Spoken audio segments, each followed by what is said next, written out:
Well, welcome everyone to another edition of the Civil War Museum's Digital Engagement Coffee and Hardtack. My name is Doug Dammann. I'm the educational coordinator at the Civil War Museum of Kenosha, Wisconsin. And we're really glad to have two members of the faculty at Appalachian State University in Boone, North Carolina with me today. Judson Browning is professor of military history, and Timothy Filber is professor of environmental history down in Boone. So, gentlemen, thank you so much for joining us today. Thank you. Thanks. Today, we're going to be talking to both men about their latest book. It's called Environmental History of the Civil War, published by University of North Carolina Press. And I was talking to both Judkin and Tim before we started recording. We're reading the work for our media club that meets quarterly here at the museum. So it's been a real eye-opener for me and a really interesting take on what had been somewhat familiar themes in the Civil War and bringing those themes forward and turning them around and thinking and considering them in new ways. So I really enjoyed reading the book, and I look forward to talking to you both about the research and some of the main topics today. So it's been a real eye-opener. So thank you for writing it, first of all. And this book was a collaborative effort between the two of you. How did you come up with the concept? And then how did you kind of come up with the division of labor for the research and the writing and for what became the finished product? I'm going to let Tim start because the book was his idea, so he can give the brainchild. Yeah, it was like a lot of my ideas. I came up with an idea and then discovered I couldn't execute it by myself. So, but I had thought for a long time that the Civil War was really kind of ripe for an environmental history, and I was working on another project, and I had looked at this mountain county in North Carolina, and they lost a lot of men to the Confederate Army. Lost a lot of men, or a Confederate outfit in the county lost a lot of men. And so I started thinking about how that loss of men might have affected agriculture there. And then, one thing led to another, and I started thinking about all these environmental things that might play into the Civil War. The problem was that I knew very little about the Civil War in terms of military history, and but I did know there were 50-odd thousand books on the war, and I did know that I wasn't getting any younger. So I figured, I wasn't gonna master that literature. And I happened to be reading one day a botany journal, and it's completely unrelated to this topic. I was reading about the chestnut blight, and I noticed that the botanist who had written the article had called in a geneticist to help him. And I thought to myself, well, why don't I just go get a Civil War historian? And so I started talking to Judkin about it, and things kind of took off from there. And he can talk about our discussions that we had about the book. Well, they really started the seed of the book, I think, was planted in a drive we made to Washington, D.C., actually, to watch some baseball games. And we were both working on some projects, and we just ended up talking about the Peninsula Campaign because of what he was working on and what I was working on. And I think after that conversation is when Tim thought, maybe I could write a book with this guy if push came to shove. So we did. And we had a lot of conversations over the years about it. But to your second half of your question of how did you divide the research and the writing, it wasn't one of those books that a lot of co-authors do in which you write chapters 1 through 5 and I'll write chapters 6 through 10. And this wasn't a book that could have been structured that way. For the reasons Tim mentioned, that I didn't know the environmental stuff well enough and he didn't know the Civil War stuff well enough. So we really relied on each other for practically every sentence. And so what would happen was typically I would write a sort of foundational draft of a chapter with the chronology of the events that we were going to cover in that chapter. And then I would give it to him, and he would kick some stuff out, and he would add some environmental layers to it, and then he would kick it back to me, and then I would sort of work with it, and then we would just go back and forth, sometimes dozens of times. And when we felt like we had a chapter the way we wanted it, we would reserve a library carol, a room in the library, and we would go through the chapter, literally read every word aloud and decide, okay, what can we cut out, or how do we change this sentence? And in that regard, it was really a case where you would be hard pressed to find a single sentence in the book that doesn't have both of our fingerprints on it. And so one of the things that's really pleasing to us is when people say, well, I can't really tell which author is writing which part because the voices seem to be so seamless. And that's largely because they are. I mean, we wrote it equally, just kicking it back and forth for months. Yeah, I think, anytime you're doing something collaboratively, isn't that always the big challenge? Is even within our department, you're writing different things and different voices emerge, and you can tell like someone obviously wrote this part, and then the next part is completely in a different tone or a different style. So how to combine that together? You always see different books written by co-authors, and I just wondered how it worked best for you. And I'm sure everyone kind of has their own different style and what works best for them. But that's interesting how you put it together and really labored on it together. And came together so that, as you say, it's almost that seamless voice throughout the entire work. I mean, to a certain extent, the environmental stuff is by and large Tim's work. So like, epidemiology and decomposition of bodies. That's really Tim's handiwork. And, most of the military campaigns and stuff are mine. But the interesting thing is not always. We each sort of became more comfortable sort of venturing into the other's territory. And so, Tim had some good bits on the Saltville campaign. He actually, it was his idea to open that, our last chapter with that campaign. And he opened chapter 3 on Gettysburg and the dead horses in Lydia Leicester's yard. And then I, did some stuff on calorie intake and nutrition. And I did a lot of stuff on horses. And so we actually ended up becoming a little bit more comfortable working in the other person's field. But again, every sentence went through both of us. So it was pretty rewarding. And we were concerned that it be a readable book, that it not be an academic kind of tome that, nobody was going to pick up and read. We really were aiming for a general audience, and we were conscious of that, all the way through the writing process. What can we do to make this simpler, clearer, easier to understand? As you mentioned, as we're talking, the book is divided into major themes. Each chapter is, and then you take a different time period of the war and talk about it in terms of those major themes. And the first chapter looks at the health of the soldiers during the first 6 months of the war. Do you feel there are medical lessons from these experiences in regards to disease prevention or vaccination or even urban planning that you feel that modern society can still draw from and learn from? Well, I think we have just over the last year gotten a pretty good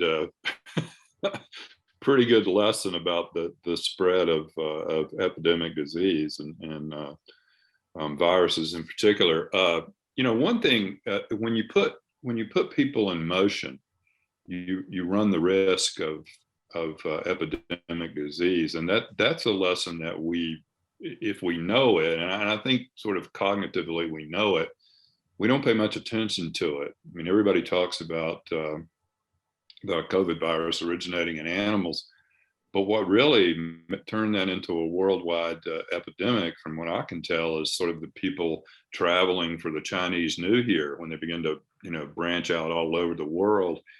And the same is true in the Civil War when you brought people together and put them in motion, and you put people who had not been in a particular geographic area together, in close quarters, like with the musters and the training camps. You're begging for epidemic disease, and I think that's one thing we can take from it. In terms of inoculation, one of the more interesting things we came across was soldiers' efforts to kind of self-inoculate against smallpox, and that's not a good idea. that's not something you want to try. they sometimes couldn't identify smallpox and ended up giving themselves another disease. But there was just such a fear of that you know, they were willing to try it. So I don't know. I think just being conscious that human beings never travel alone. You know, we've always got these other organisms traveling with us, and you know, that was certainly evident in the early days of the war. And to a certain extent, I mean, the Union vaccination efforts largely worked. I mean, the Union Army of the Potomac, they knew that a smallpox outbreak could happen because it was still very much amongst us in the 1860s. And so the Union Army of the Potomac very strenuously made sure that the soldiers were inoculated. They tried to get them inoculated before they left home. And then periodically throughout their first arrivals in camp, you know, had you gotten the smallpox vaccine? If not, or inoculation, here you go, you're getting one, congratulations.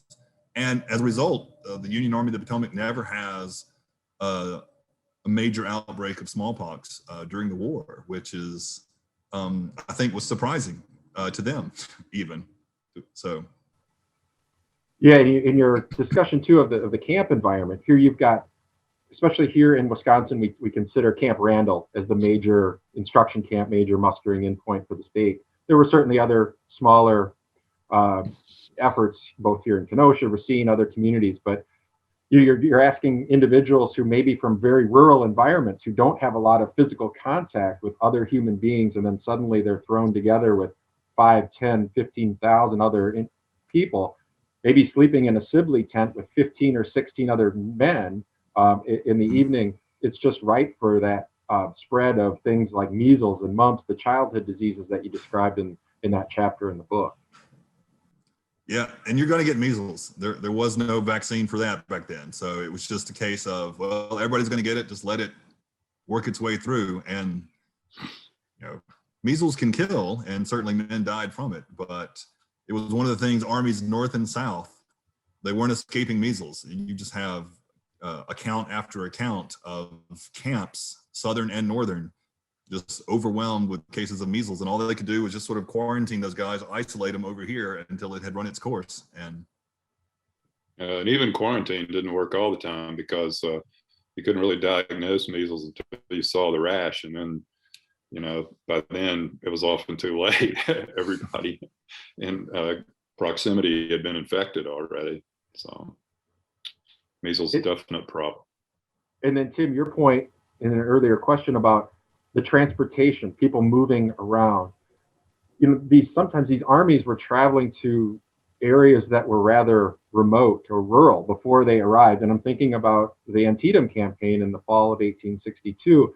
And as you write in the book, when both armies arrived, suddenly the Sharpsburg area in Western Maryland represented the 9th largest city in the United States. You know, an area that was ill prepared with its infrastructure and, you know, food production and transportation to deal with that large of a body of just people being there. Can you comment on how that affected the landscape, affected the overall health of the community, and then how that lingered beyond 1862 and into the future for that area? Sure. And you've not just got people, but animals as well. I mean, keep in mind the horses and cattle and hogs that it took to sort of sustain the army. So you're really talking about a massive sort of migration of people and animals into a very small area. And it created all kinds of problems. There were problems with disposal of human and animal waste, contaminated water supplies. Probably the single biggest problem was food in the area. When the people who left Sharpsburg came back, they discovered that these armies had just, you know, taken all the food. And there's one quote from a newspaper we use in the book that said Sharpsburg had been, quote, eaten out of every available morsel of food. And so you have starving people with a problem of waste disposal. And again, you're sort of creating this ideal environment for disease to take place. And it's difficult at Sharpsburg to identify the exact diseases, but certainly the place had a reputation for sickness long after that fall and really into the next spring. and you add in burying the decomposing bodies and the potential illness there, and you really just got a mess. And what people don't realize sometimes is that these great big battles, they created what we call in the book these instant cities. And you had tens of thousands of people descending on these places, and it just created a kind of environmental disaster. Yeah, it wasn't just the more rural areas. In the topography chapter at the end of the book, you talk about the city of Atlanta and the impact that campaign had on its water supply, and then also the trees and the environment around it. Can you comment on Atlanta and the lasting impact that campaign had on the city? Well, sure. And me, somebody from Georgia, I'm not from Atlanta, but certainly had visited it plenty as a kid growing up. It was fascinating to learn that really the Civil War sort of dramatically reshapes Atlanta's residential geography for decades after the war. And part of it was because, of course, Sherman's campaign besieges Atlanta, begins bombarding Atlanta, and basically shells it with cannon fire for a solid month, which destroys most of the wells in the inner city. And between the defenders and the attackers, they've cut down nearly all the trees around Atlanta for defensive fortifications, for campfires and things of that nature. And so by the time Sherman captures Atlanta and then eventually leaves Atlanta in November of '64, Atlanta has lost practically all of its tree cover. Most of its houses, of course, have been damaged or destroyed, and then the water sources. And so when the war is over, the people that repopulate Atlanta, you have sort of the city center in which the water has come back to a certain extent. And so the whites move to the city center where the wells are good and the water sources are good. And they relegate the burgeoning freedmen population to the low-lying areas outside of the city center, down near the creeks and rivers where all the waste washes downhill. And so these low-lying areas become essentially open sewers. And of course, the Black population gets sicker as a result and whatnot. And then once the city center has been sort of filled and there's no more room at the end, so to speak, then people start looking and they start moving to what are now Atlanta suburbs. But at the time, there were places where there was good water or high ground. And so Sandy Springs, Lithia Springs, these are good water sources. Druid Hills, this is a high ground region, Druid Hills where Emory University is today. And so that really sort of the Civil War and Sherman's siege of Atlanta, really sort of shapes the city of Atlanta well into the 20th century. And it's one of the things that we don't necessarily think of. Atlanta in the late 20th century was known as the city of trees because of it had a massive amount of tree cover for for such an urban area. But for 50 years after the Civil War, there were large-scale campaigns encouraging people to plant trees in Atlanta because it was just so devastating what had happened in the war. And so it took about a century to sort of regain the natural tree cover that had been there at one time. To shift gears towards another topic covered in the book, weather. You lead off talking about probably the most famous instance that I can think of when in terms of weather wrecking a campaign, certainly for the Union Army, is Burnside's mud march outside of Fredericksburg. You also mentioned several other instances about weather and the impact on a campaign. One of them being the Peninsular Campaign with McClellan in the Virginia Peninsula. Can you talk about that and the impact that I think is often overlooked, the impact of weather on McClellan's efforts to take Richmond in '62? Well, I can start with this and then I'll let Tim have it. Yeah, we quote in the book the famous Prussian military theorist Karl von Clausewitz, who argued that weather could be a serious source of quote unquote friction in military campaigns, and certainly it is. Rain could delay a cavalry unit approaching the battlefield in time. It could throw off an entire timetable, or in the case of McClellan and the Peninsula Campaign, it could slow the campaign down dramatically. I mean, McClellan originally had a vision of moving fairly quickly to Richmond, but almost the moment he got off the boats in April of 1862, rains came, maybe not more heavy than any other spring, but just sort of constantly. And it rains like 16 out of 30 days in April, and bogs his army down because McClellan hadn't really done a deep research of the geology of the terrain that he was going to be moving through. And so these roads weren't really going to support 1,000-ton piece artillery pieces if it's raining very much. And so it slows his army down.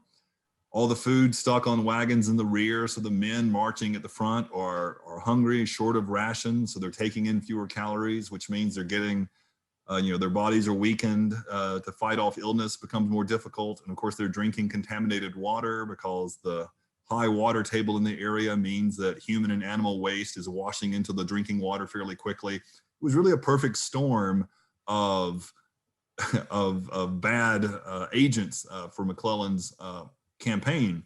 Now, it didn't mean that the weather determined the outcome of McClellan's campaign. He made decisions in response to it. And what it really did was it brought out his caution, if you will, even more, whereas Confederate commanders made some pretty wise decisions in terms of the terrain. I mean, using the weather to their advantage, specifically John Magruder damming up the creeks along Warwick River in order to make McClellan's path even more difficult.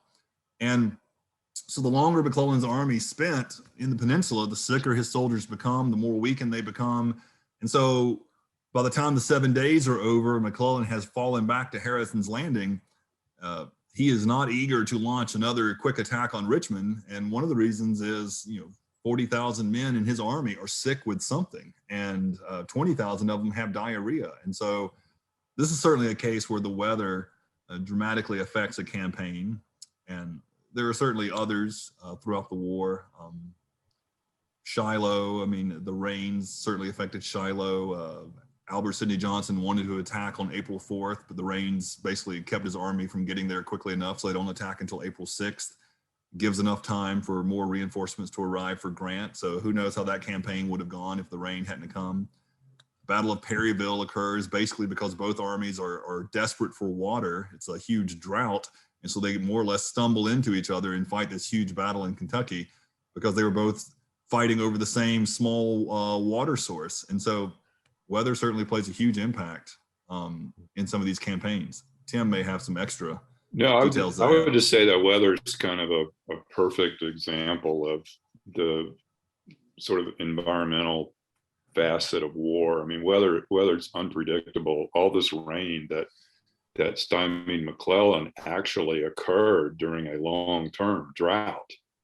But when we say long-term drought, that means some sort of human frame that we've put on this thing, because there were 10 years of less annual rainfall than normal. Doesn't mean that it doesn't rain. And so nature is so chaotic in the way that it moves that it really puts humans in a difficult position. And as Judkin says, we don't argue that the weather determined the outcome, but we certainly argue that it affected decision making, and that therefore it was a factor in this. And you're right, we think it's been overlooked, particularly in McClellan's case, although we wouldn't begin to try to rehabilitate him really, but we think his actions are more understandable in that context. One of the other things that I had not thought of or considered was geology is a big something that's talked about quite a bit in the book, and specifically limestone. What is it about limestone that made it such a major player in some of these decisions that went into Civil War battles or campaigns? Can you talk about limestone with us? Yeah, it's interesting.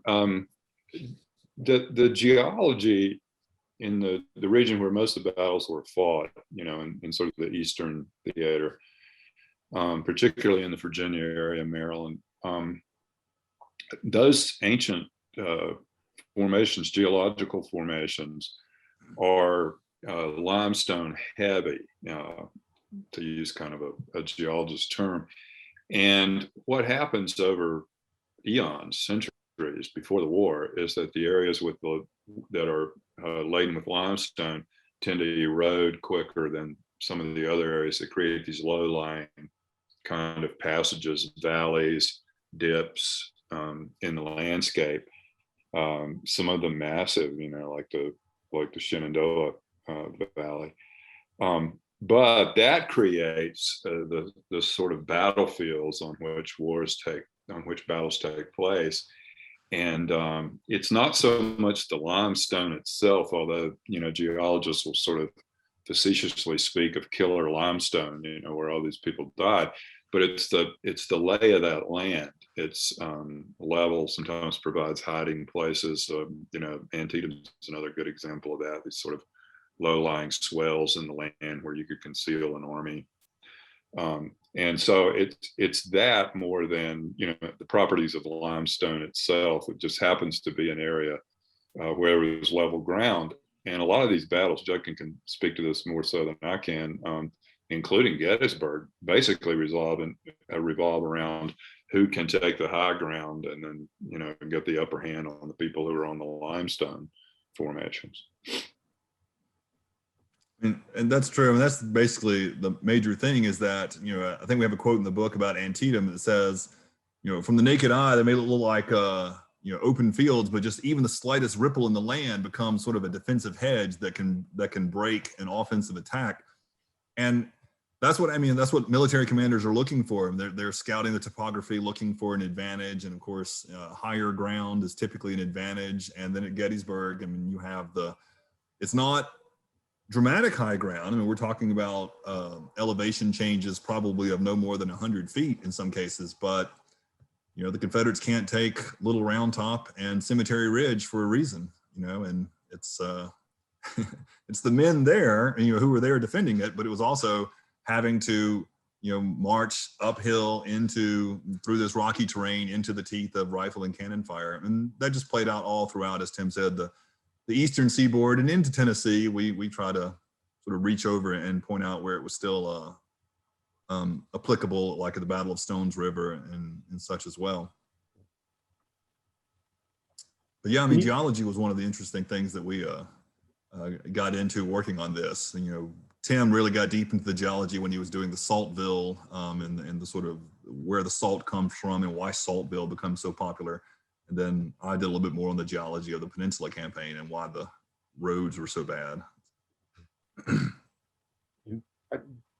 Sources for not only the book, but what sources would you tell any of our viewers if you want to learn more about these aspects that you cover in the book, other than, of course, your book itself? What sources did you consider, and then what sources would you send people to learn more about this fascinating look at the Civil War? Well, on the one hand, the great thing is that there are a ton of primary sources that are easily available, and most Civil War buffs are aware of them. The official records of the War of the Rebellion was a 128-volume set, and then there's like a 50-volume supplemental set that came out a century later. Lots of published diaries and letters. These things are available. And then, of course, a lot of things are available on Google Books these days if they were published in the late 1800s, early 1900s. So we weren't discovering new primary sources necessarily, but we were taking primary sources that everyone's familiar with and looking at them in a different way. And this is really where sort of an environmentalist helps sort of train your eye. And then you become amazed at how often the soldiers are talking about weather and the soil and the food especially, and diseases and all these things. And so then we start matching what they're talking about with, Tim was really our resident sleuth in chasing down the sciences and sort of wading through some of the less familiar for us historians sort of science databases.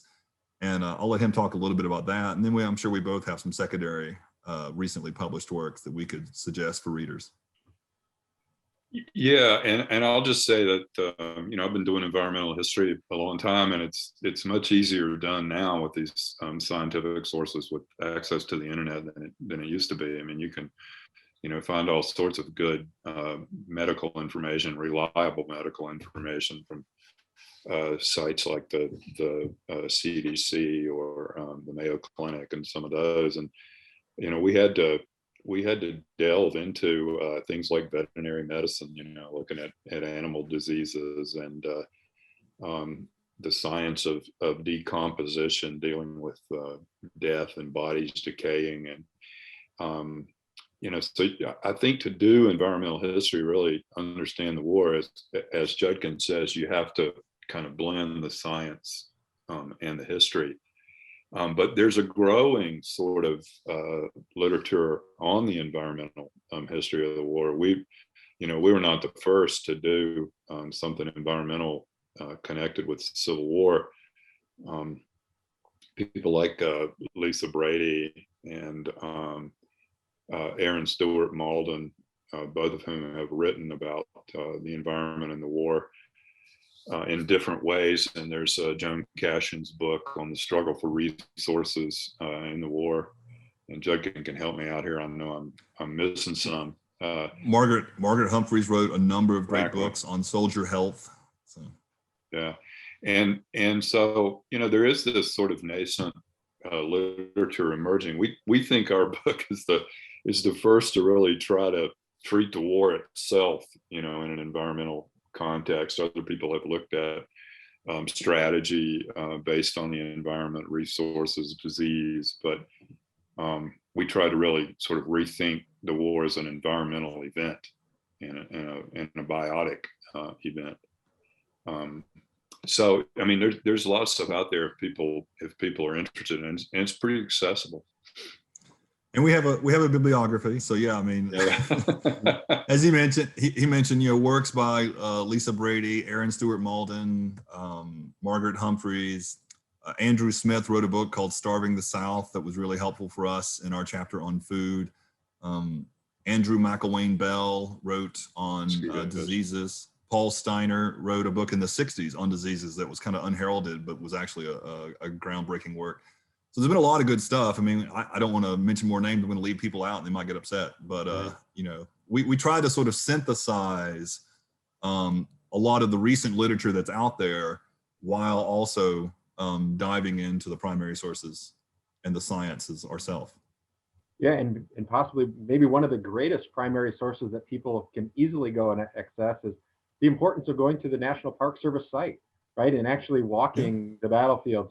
Like you mentioned about Antietam and Gettysburg, getting out there, and it's one thing to look at it on a piece of paper on a two-dimensional map, but you really get the impact of the terrain when you get out of your car and take some time and actually walk and then understand the different terrain and how it may have played into the decision-making process of the leadership of both of these armies. I think that might be one of the best and most easily accessible primary sources for people to absorb out there. I always encourage people to go to the national park sites. Yes. Yeah. Well, guys, thank you so much for agreeing to join me today for this Coffee and Hardtack. I've got the book here again for people who are interested. I highly recommend it. As I said, we're going to be considering it at our May Media Club, and I hope people will join us for that discussion. Judkin, Tim, it was great to get to meet you today, and best of luck with your research and continued work down in North Carolina. Thank you very much.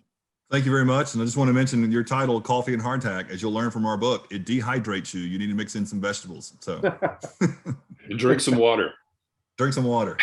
I'm going to get on that just after we hang up here. Thanks a lot, guys. Thank you. Thanks, Doug.